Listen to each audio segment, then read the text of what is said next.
Hi friends, ഇന്ന് നമുക്ക് സ്കൂളിലൊക്കെ കൊടുത്തു വിടാൻ പറ്റിയ ഒരു റൈസിൻ്റെ റെസിപ്പിയാണ്. ഇപ്പോൾ സ്കൂളൊക്കെ തുറക്കുവാണല്ലോ, അപ്പോൾ കുട്ടികൾക്ക് എൻ്റെ ലഞ്ച് കൊടുത്തു വിടാൻ പറ്റിയ ഒരു റൈസാണ്. അതിന് വേണ്ടിയിട്ട് നമുക്ക് സോയാബീൻ ഒന്ന് വെള്ളത്തിലിട്ട് വേവിച്ച് അതിൻ്റെ വെള്ളമെല്ലാം ഊറ്റി മാറ്റിയതാണ്.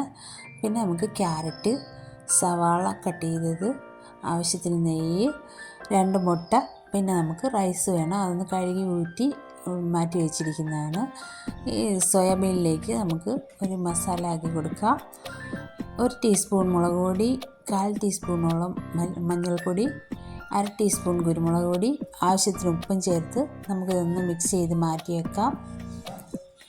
ഒത്തിരി നേരം വെച്ചേക്കേണ്ട ആവശ്യമൊന്നുമില്ല. ഇനി നമുക്കൊരു പാൻ അടുപ്പത്ത് വയ്ക്കാം. പാൻ ഒന്ന് നല്ലതുപോലെ ഒന്ന് ചൂടായി വരട്ടെ. ഇപ്പം നമ്മുടെ പാൻ നല്ലപോലെ ചൂടായിട്ടുണ്ട്. ഇനി നമുക്ക് ഒരു 2 ടീസ്പൂണോളം ഓയിൽ ഒഴിച്ചു കൊടുക്കാം. വെജിറ്റബിൾ ഓയിലോ വെളിച്ചെണ്ണയാണെങ്കിലും മതി, കോക്കനട്ട് ഓയിലാണെങ്കിലും മതി. അത് നല്ലപോലെ ചൂടായിട്ടുണ്ട്. ഇനി നമുക്ക് ഇതിലേക്ക് ക്യാരറ്റും സവാളയും കട്ട് ചെയ്ത് വെച്ചിരിക്കുന്നതൊന്ന് ചേർത്തൊന്ന് വഴറ്റി കൊടുക്കാം. സവാള നല്ല മൊരിഞ്ഞ് കളർ മാറുകയൊന്നും വേണ്ട. ഇത് നല്ലപോലെ ക്യാരറ്റും ഇതൊന്ന് നല്ലപോലെ വഴണ്ട് വരുമ്പോൾ നമുക്കിത് മാറ്റി കൊടുക്കാവുന്നതാണ്. അതുവരെ നമുക്കൊന്ന് മിക്സ് ചെയ്ത് ഒന്ന് ഇളക്കി കൊടുക്കാം. കുറച്ച് നേരം ഒന്ന് വഴറ്റിയെടുക്കാവുന്നതാണ്. അപ്പോൾ ഇതൊരു ഹാഫ് കുക്കായിട്ടുണ്ട്. ഇനി ഒരു അല്പനേരം കൂടെ ഒന്ന് വഴറ്റിയതിന് ശേഷം നമുക്കിതൊരു പാത്രത്തിലേക്ക് മാറ്റാവുന്നതാണ്. ഇപ്പം ഞാനിവിടെ പാത്രത്തിലേക്ക് മാറ്റിയിട്ടുണ്ട്. ആ എണ്ണയിലേക്ക് തന്നെയാണ് ഞാനിവിടെ സോയാബീൻ ഇട്ട് കൊടുത്തത്. ഇനി ഇത് നമുക്ക് നല്ലപോലെ ഒന്ന് ഫ്രൈ ചെയ്തെടുക്കാം. നല്ലപോലെ ഒന്ന് ഇളക്കി മിക്സ് ചെയ്ത് അതൊന്ന് വേകുകയും ചെയ്യണം. നല്ലപോലെ ഒന്ന് ഫ്രൈ ആവണം. അപ്പോഴായിരിക്കും നമ്മുടെ ഫ്രൈഡ് റൈസിന് നല്ലൊരു ടേസ്റ്റ് കിട്ടുക. നല്ലപോലെ ഒന്ന് മൊരിഞ്ഞിട്ടണം. ഇപ്പോൾ ഏകദേശം റെഡി ആയിട്ടുണ്ട്. നമ്മുടെ സോയാബീൻ നല്ലപോലെ ഒന്ന് ഫ്രൈ ആയി കിട്ടിയിട്ടുണ്ട്. ഇനി ഇത് ഒരു പാത്രത്തിലേക്ക് നമുക്കിതെല്ലാം ഒന്ന് മാറ്റി കൊടുക്കാം. നല്ലതുപോലെ മൊരിഞ്ഞിട്ടുണ്ട് സോയാബീൻ.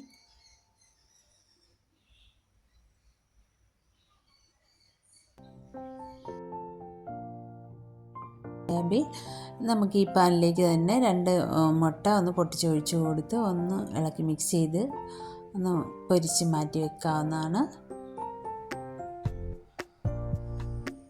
ഒരു 10 മിനിറ്റ് കൊണ്ടൊക്കെ നമുക്ക് തയ്യാറാക്കിയെടുക്കാൻ പറ്റിയ ഒരു നല്ലൊരു റൈസാണ്.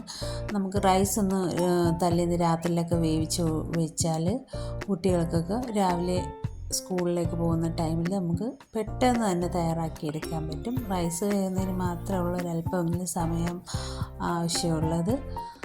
അപ്പോൾ നമ്മുടെ മുട്ട ഇവിടെ റെഡി ആയിട്ടുണ്ട്. അത് നമുക്ക് ഇനിയൊരു പാത്രത്തിലേക്ക് മാറ്റി കൊടുക്കാം. ഈ ഒരു പാത്രത്തിൽ തന്നെ നമുക്ക് റൈസ് വേവിച്ചെടുക്കാം. മുട്ടയെല്ലാം മാറ്റിയതിന് ശേഷം നമുക്കിതിലേക്ക് ആവശ്യത്തിന് ചേർത്ത് കൊടുക്കാം. 2 ടീസ്പൂണോളം മതിയാവും. നെയ്യൊന്ന് നല്ലതുപോലെ ഒന്ന് ചൂടായി വരട്ടെ. അപ്പോൾ നെയ്യ് നല്ലപോലെ ചൂടായിട്ടുണ്ട്. ഇനി നമുക്ക് 2 ഏലക്ക, ഗ്രാമ്പു, കറുവാപ്പട്ട അത്രയും ചേർത്ത് കൊടുത്തിട്ട് നമ്മൾ കഴുകി ഊറ്റി മാറ്റി വെച്ച റൈസാണ്. വെള്ളത്തിലിട്ടൊന്നും കുതിർത്തൊന്നും വെക്കേണ്ട ആവശ്യമില്ല. ഇത് ചെറിയ റൈസ് ആയതുകൊണ്ട് പെട്ടെന്ന് തന്നെ കുക്കായി കിട്ടിക്കോളും.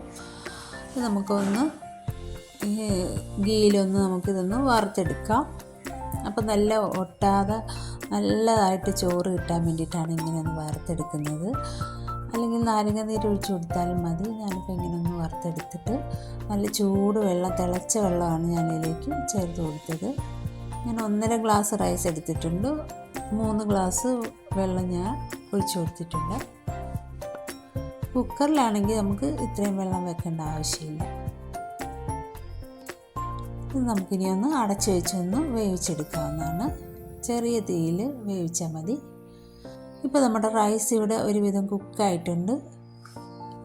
ഞാൻ ഫ്ലെയിം ഓഫ് ആക്കുവാണേ. ഇനി നമുക്ക് വറുത്ത് മാറ്റി വെച്ചിരിക്കുന്ന ഐറ്റങ്ങളെല്ലാം നമുക്ക് ഇതിലേക്ക് ചേർത്ത് കൊടുക്കാം. ആദ്യം ഞാൻ ക്യാരറ്റ്, സവാളയും വറുത്ത് വെച്ചത് ഇട്ട് കൊടുത്തിട്ടുണ്ട്. പിന്നെ നമ്മുടെ സോയാബീൻ ഫ്രൈ ആക്കി വെച്ചത്, മുട്ടയും കൂടെ ചേർത്ത് നമുക്കിനി നല്ലതുപോലെ ഒന്ന് മിക്സ് ചെയ്ത് കൊടുക്കാം. ഈ റൈസ് ഒട്ടും വെന്ത് കുഴഞ്ഞൊന്നും പോയിട്ടില്ല. കറക്റ്റായിട്ട് കിട്ടിയിട്ടുണ്ട്. ഇനി നമുക്കിത് നല്ലപോലെ ഒന്ന് മിക്സ് ചെയ്ത് കൊടുക്കാം. കുട്ടികൾക്കൊക്കെ ഒത്തിരി ഇഷ്ടമാകുന്ന ഒരു റൈസായിരിക്കും.